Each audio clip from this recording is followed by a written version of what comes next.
নমস্কার, আমি মল্লিকা আর আমার চ্যানেলে আপনাদের স্বাগত। আজকে আমি বানাবো আমাদের শীতকালে আমার পরিবারের খুবই প্রিয় একটা রেসিপি, সেটা হচ্ছে চিকেন স্টু সমস্ত সবজি দিয়ে। তার জন্য আমি সমস্ত রকম সবজি নিয়ে নিয়েছি পছন্দ মতন। আগে থেকে মেখে রাখা মাংস আছে, আদা পেঁয়াজ রসুন বাটা, আর টমেটো। পেঁয়াজটা খুবই কম তেলে আমি এটা রান্না করি। পেঁয়াজটা একটু স্যাটে করে নেবো। একটু লাইট ব্রাউন হয়ে গেলে আমি মোটামুটি সমস্ত সবজিগুলো দিয়ে দিই।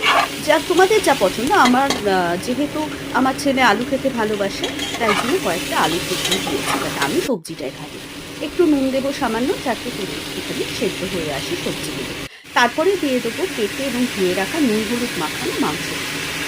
মাংসগুলো দিয়ে খানিকক্ষণ নাড়াচাড়া করে নেবো। এটা কিন্তু আমি খুবই কম মশলায় রান্না করবো। খেতে খুব দুর্দান্ত হবে, বাট পাতলা হবে। আর এরপরে আমি সমস্তটা আবার নেড়ে চেড়ে নেবো। 2 চামচ মতন আমি আদা রসুন বাটা দিচ্ছি। তখন আমি পেঁয়াজ বাটা বলেছি, বাট পেঁয়াজটা আমি কুচিয়ে দিয়েছি, বাটা না। 2 চামচ মতন আদা রসুন বাটা দিয়ে আবার ভালোভাবে নেড়ে চেড়ে একটু কষিয়ে তারপরে আমি জল দিয়ে দেবো। জল দিয়ে মোটামুটি তোমাদের যেরকম প্রয়োজন সেরকম জল দিয়ে কয়েকটা কাঁচা লঙ্কা উপরে ছড়িয়ে দিয়ে প্রেশার কুকার লাগিয়ে সিটি মোটামুটি সিটি দিয়েছে। তারপরে তৈরি গোলমরিচ গুঁড়ো এবং বাটার দিয়ে পরিবেশন করা সুস্বাদু একটি চিকেন স্টু, যেটা মেঘনা না। ভাত রুটি।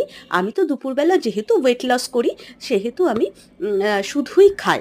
এর সঙ্গে কোনো ভাত বা রুটি খাই না। অনেকগুলো সবজি নিয়ে গেলে পেটটা এমনিতেই ভরে যায়। ওয়েট লসের জন্যও কিন্তু খুব ভালো, এটা ট্রাই করতে পারো। Thank you.